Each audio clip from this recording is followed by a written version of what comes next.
जहां आशा तहां वासा, कोई रोक नहीं सकता इसको। इसी प्रकार आज्ञा चक्र का अपना आनंद है, झूठा आनंद। नाभि का अपना आनंद है, झूठा आनंद। अब नाभि में इतने लोग कंफ्यूज हो जाते हैं, मैं तो हैरान हूं कि बड़े बड़े गुरु जो यहां बने बैठे थे, ओशो तक जैसे, नाभि के जाल को नहीं समझ पाए। इस नाभि जाल को वो समझ ही नहीं पाए, वो इसी को ही केंद्र मानते रह गए, भक्ति का केंद्र।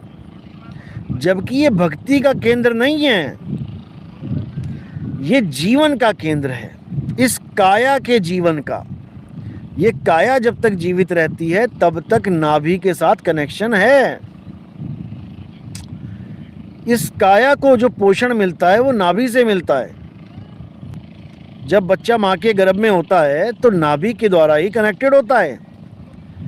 उसकी काया को भोजन मिलता है, उसकी आत्मा को भोजन नहीं मिलता नाभि से। कोई कहे कि आत्मा का भोजन है, रविदास जी कहते हैं नाम तेरो आरती मजन मुरारे, हर के नाम बिन झूठे सगल पसारे। उसमें देखो लास्ट में क्या लिखा है कि सत्य नाम है भोग तुम्हारे।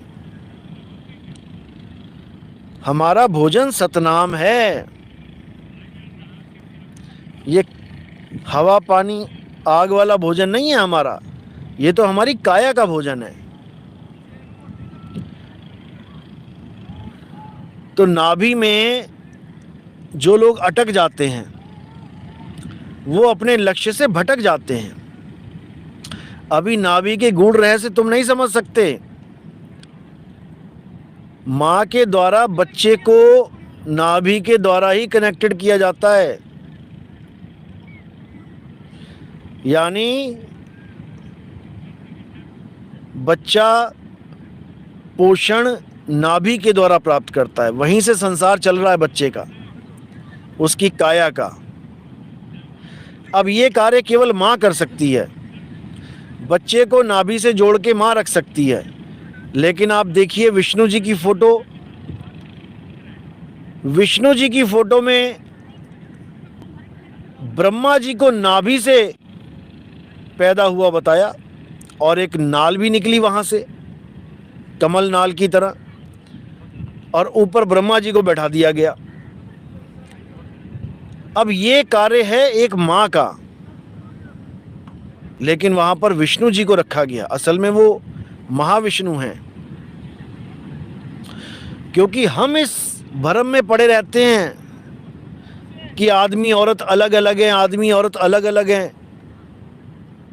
लेकिन ये सृष्टि जो चला रहा है वो आदमी है ना औरत है। वो ब्रह्मा जी के भी नाभि से कमल निकाल दे, जैसे विष्णु जी के निकाला, वो कुछ भी कर सकता है।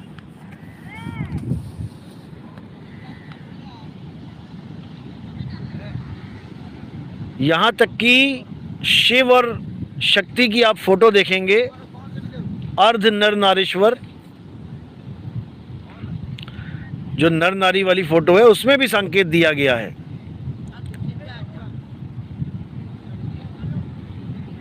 कि गलत फहमी से निकल जाओ, ये नर और नारी काया है, 5 तत्व हैं। ये सारा 5 तत्वों का खेल है। तो इसी प्रकार नाभि भी अधूरा ज्ञान है। जो गुरु लोग, गुरु तो नहीं गुरुआ लोग, नाभि पे ध्यान करवाते हैं, 8-8 10-10 साल नाभि पे टिका के रख देते हैं, वो सब अधूरे गुरु हैं। ना तो उनको गति मिलेगी, ना ही उनके शिष्य को गति मिलेगी, दोनों की दुर्गति होगी।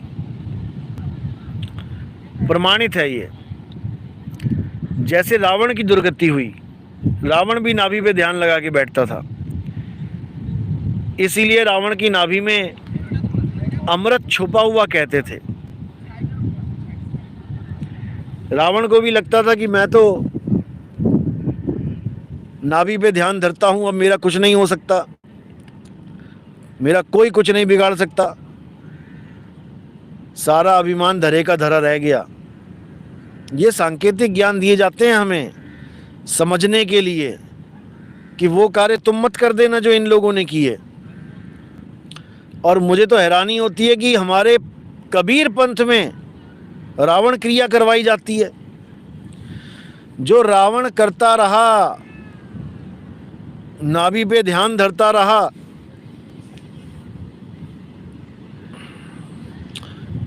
वो क्रिया करवाई जा रही है, वो भक्ति करवाई जा रही है, तो क्या बनेगा कबीर पंथ का।